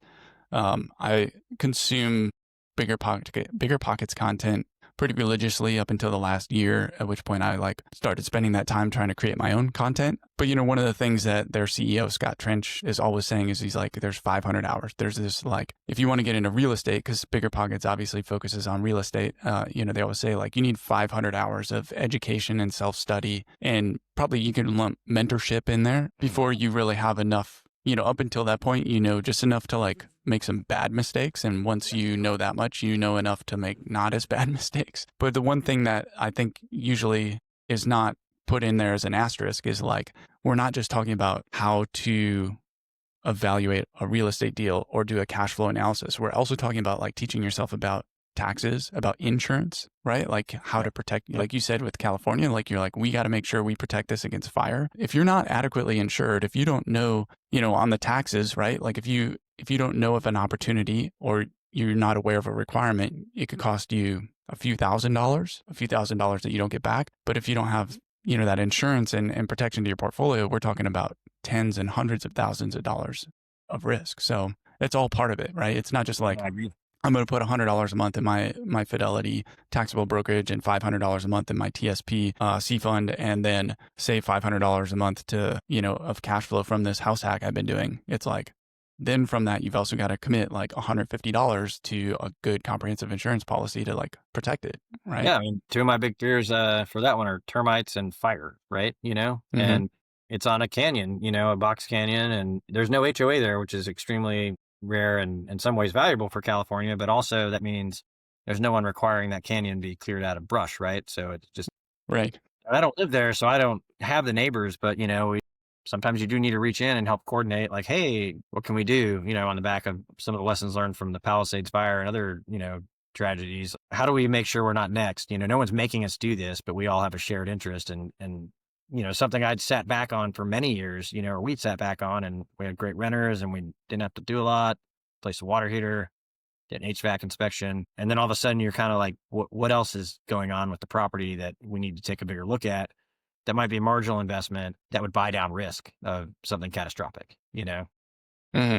Hmm. besides just having the insurance, and at that point, being a little more active of a manager, and then you can step back again, So I think just keeping up on the news in the area of your investments and not just sitting back, honestly, if I had a property manager in that area, he probably wouldn't have said anything.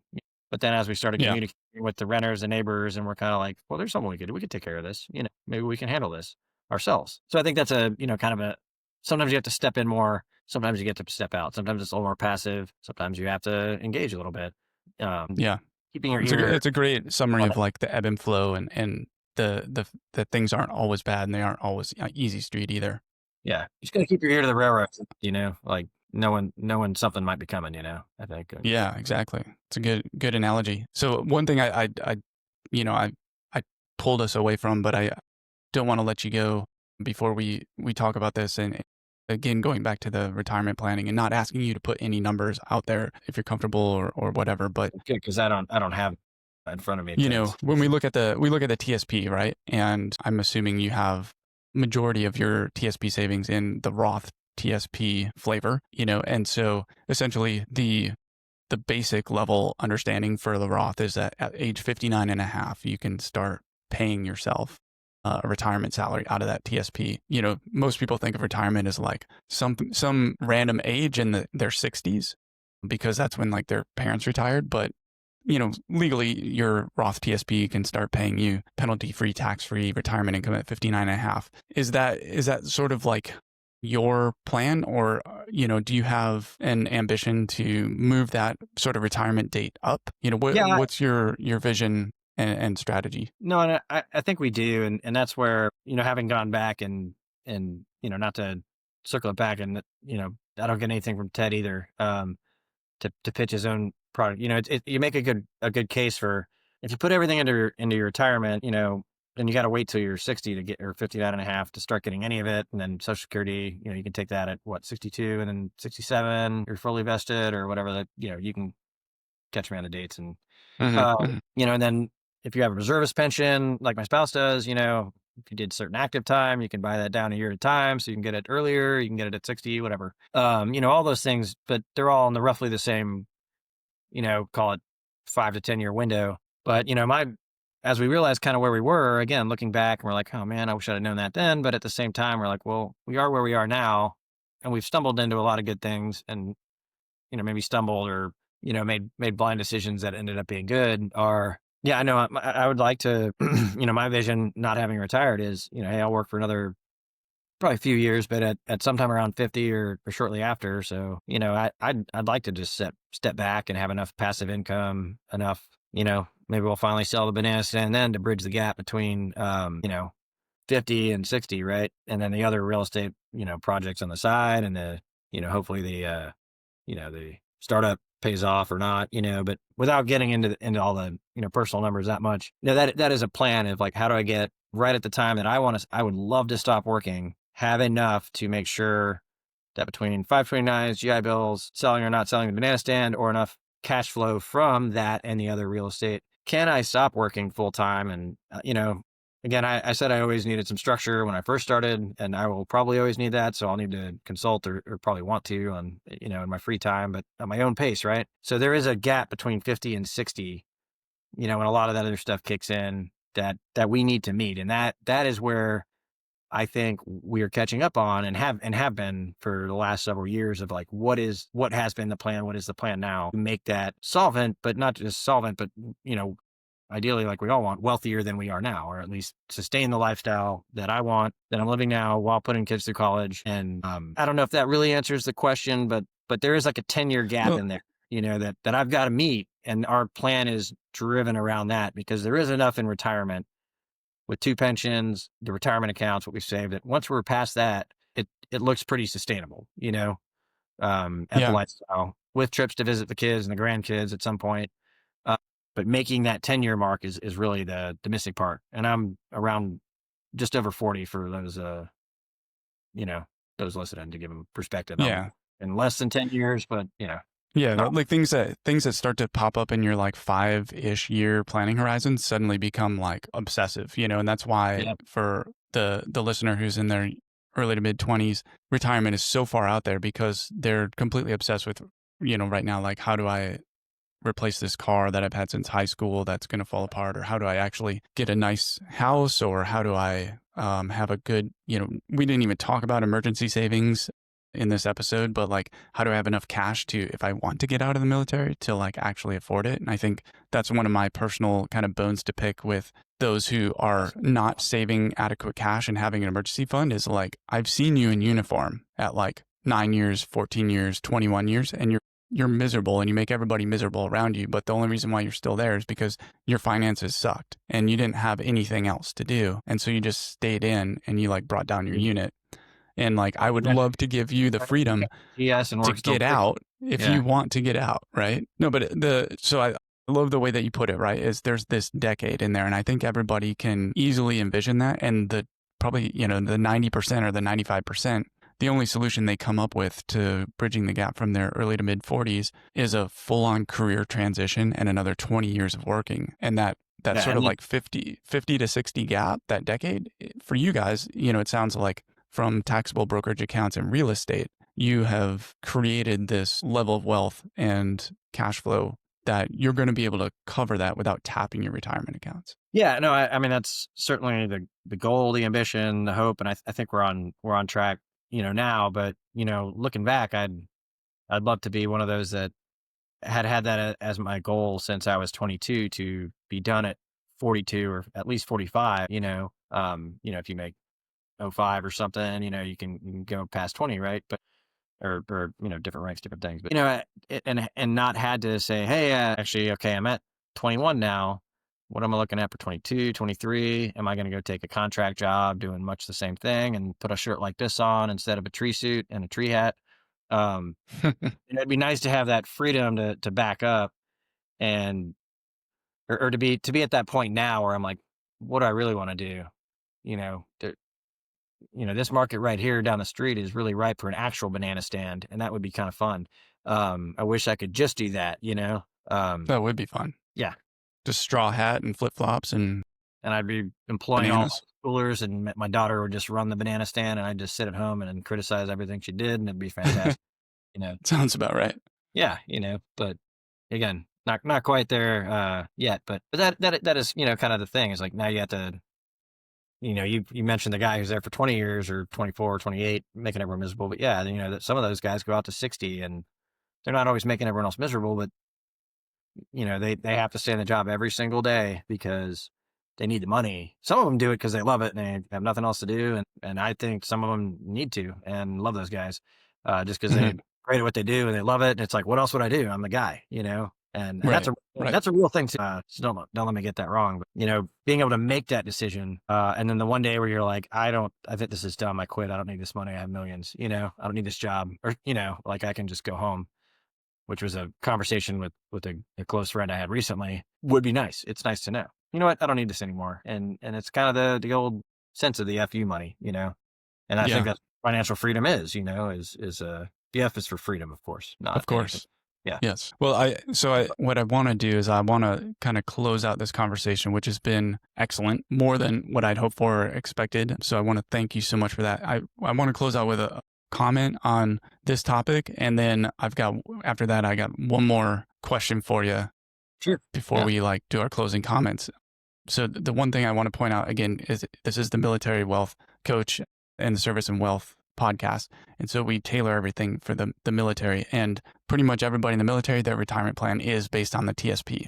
And if you're part of the old breed and you're still in the legacy program where you're just contributing every year, you're probably contributing into your Roth. Again, let's already bookmark having another episode where we can talk about tax strategies, retirement savings, deployments, backdoors, all that stuff. But what I want to really emphasize based on some of the stuff that you've said, and the fact that every young person in uniform now who's been in since 2018 is in the blended retirement system, and the new one where your pension payout is lower, but now you get this service matching contribution to your retirement savings. So you put in, let's say you put in like $500 a month, so you save $6,000 a year, and you're probably putting into a Roth TSP. And then let's say that the amount that you get matched is $1,500 from the service. And they're putting that into the traditional TSP. And so, that's, hold on one second. Hold on. I'll be right back. Stay with me? Sure. Why not? It's Uncle Whistle. Howdy. Yes, you're a little. Want to stay in here? We got like 5 minutes, okay? You know with us, Dagny? All right. I think we'll probably keep that. No, maybe we'll edit that. But anyways, like a lot of people that I would say, I won't say 100%, but let's say like 99.9% of folks in the military who are managing their TSP, they are probably listening to the Bigger Pockets or reading books about things like conversions and backdoor Roths and all that stuff. And they're thinking, okay, well, what do I do with my traditional contributions? The fact is the TSP does not allow in-plan conversions, right? Yep. And so you mentioned that way back when you had a taxable brokerage account and you also opened a Roth IRA. So even if you're in the military and you're using TSP, this is reason number one to also have a Roth IRA is so that you can take all that future taxable matching BRS contributions that are in the traditional TSP, and each year you can convert them into your Roth IRA. So now in retirement, you can take out from the Roth IRA tax-free, as opposed to having to deal with this tax planning consideration if it's still in the TSP. And the second thing, again, to highlight for military members and specifically to like bridging that gap from like leaving service, maybe you're 45 or 50 and getting yourself up to retirement age without having to like go back, work 60 hours a week, totally reinvent yourself. There's also the Roth layer cake, which allows you to take out the contributions tax and penalty free at any time. The TSP does not allow for that either. You have to have, it's an IRA only rule. So anybody who's like, they've settled on this plan of, I'm just going to max out $23,500 a year contributions to my Roth TSP. In over 20 years, that's going to be $500,000 in contributions, and I'm going to have like 1.5 or 2 million when you take all the investment returns, and then I'm going to retire early. You can't just start withdrawing without penalty because TSP distributes pro rata, which means that if you have 2 million in there and you want to take out 100,000 to live off of, they're going to tax 25% of it, and then the other part is going to be treated differently. Having a Roth IRA in the military allows you to make, and there's no limit, right? So if you get to, and you have to do some of these things before you get out, but you get into year 19 of your 20-year career and you've got $1 million in your Roth TSP, submit the paperwork to just move it into a Roth IRA, right? And then now it's got a season for 5 years, I think, or maybe that's only conversions. Doesn't matter, but the Roth IRA is a tool that everyone in the uniform needs because it unlocks these abilities to do the conversion of traditional taxable money into tax-free Roth income, and also to withdraw your contributions early. So if you have enough, right? If you have like 2.5 million in there by the time you're like 50, which is totally possible, maybe even more, you could just start taking your contributed dollars out, $50,000, $100,000 a year, let the rest keep going, and now you've given yourself early retirement. But you can't do it with the TSP alone. So that's sort of my little bang the gavel, like stand on my soapbox endorsement. And any final response to that before we move into your final challenge question? No, I'd say no. It was perfect. I blacked out during what you said because it was so beautiful. No, I don't have anything to challenge with that. It all does make sense. And, the only other difference in there would be you can just wait till the next pandemic, and then you can do whatever you want. Apparently, I wouldn't. Speaking of probability versus likelihood, probability versus severity, it's not likely to be a free for all. And a lot of the rules again with access to retirement accounts and mortgages. And we're by no means promoting taking your retirement out early, right? Yeah. Like leave those savings and do something else, like go do a side hustle. Yes, exactly. Okay. There's my last challenge question to you. You can probably see the blonde hair bobbing. I just thought it was your hands too that you can't keep out of the. Yeah. I haven't learned this. Dagny, sweetie, just try to just listen, okay? So the final challenge question is, if you could right now go back and talk to yourself 20 years ago, just starting out, what is that one piece of military finance and wealth advice that you would give yourself, or that you would in turn, if you were mentoring some young O1s, O2s, or E4s, E5s that you wished you had and you would love to bestow upon them today? It's a good thing it's not a lightning round, I guess, but I don't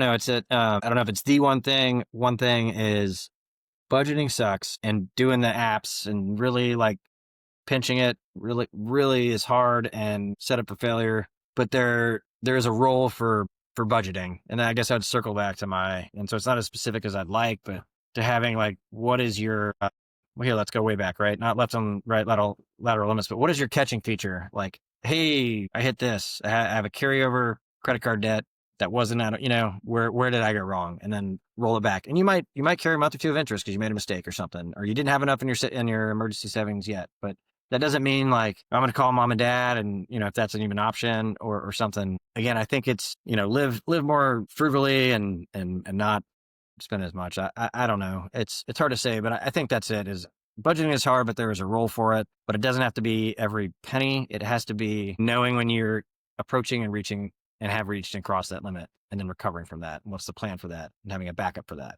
Because go ahead. I'll leave it there. Well, I was gonna try to paraphrase what you're saying, and you would say like brilliance in the basics, right? Like have emergency savings, have a budget, and avoid these bad, costly debts. Like, and if you can just do those three things, you're off to the races, really. Yeah, and I think it is brilliance in the basics. But my point is like, we've tried so hard so many times, and I know a lot of friends that have to do the nitty gritty, right?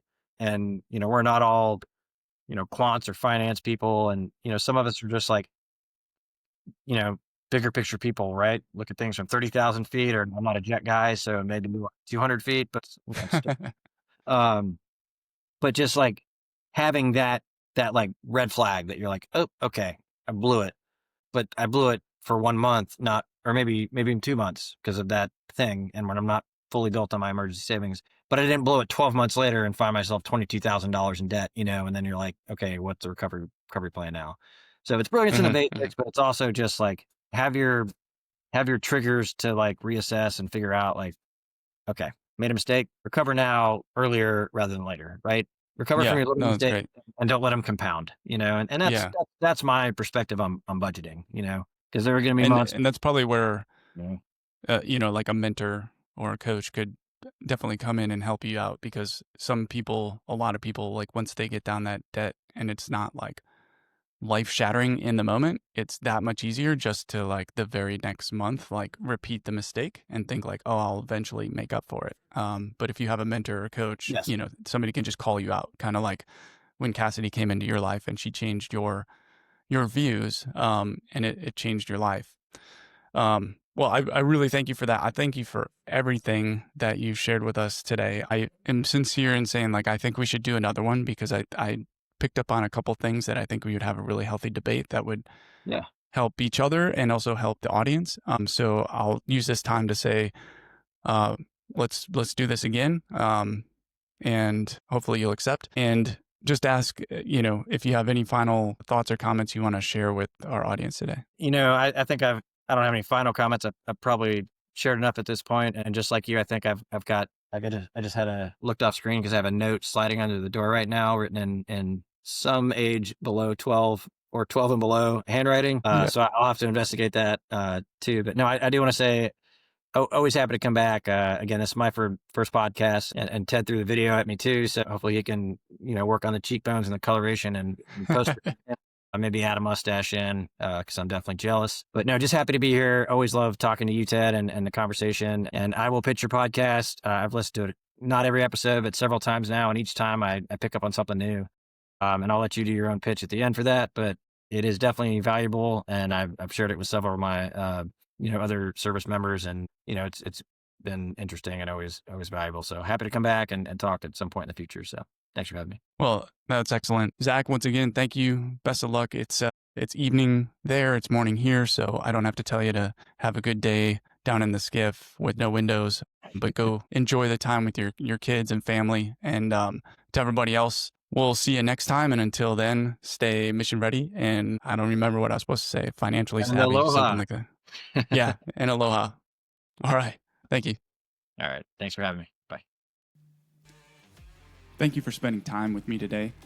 I know how busy life is in and around the military, and I don't take your attention or your time for granted. It really means a lot to me that you're here, and that's why I pour so much of myself into each episode to make sure it's worth your time. If today's episode helped you, here's your challenge. Share it with a battle buddy, friend, partner, or someone in your family, who could use this information. Together, we're growing a stronger, smarter, and wealthier military community. For more resources, tools, or to sign up for a free coaching session, head over to www.militarywealthcoach.com. And you can also find us on LinkedIn and Facebook by just searching for Military Wealth Coach. Follow us on Instagram and X at MWC112358. Our groundbreaking book, Service and Wealth, 12 Proven Money Habits to Master Military Finance, has just been revised and expanded for 2025, and it's available in paperback and Kindle on Amazon right now. And stay tuned for our next book, The Ultimate Military Retirement Plan, your standard operating procedure to financial freedom. Hey, until next time, stay financially fit and mission ready.